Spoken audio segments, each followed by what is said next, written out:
We have analyzed that this puppy have parvovirus. So we don't know. Do you see the face and the beside the back? So it passes through blood out. So he have parvovirus.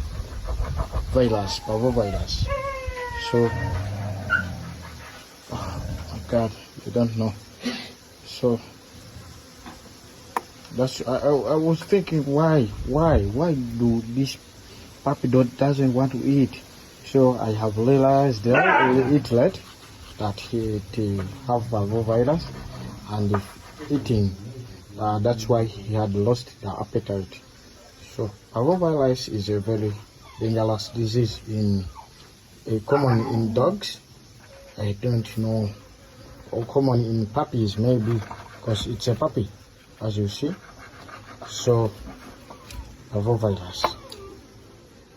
He have parvovirus. That's why you see that he's skinny, he's hydrated. So parvovirus. So when you're going to back, how you may ask how I have discovered that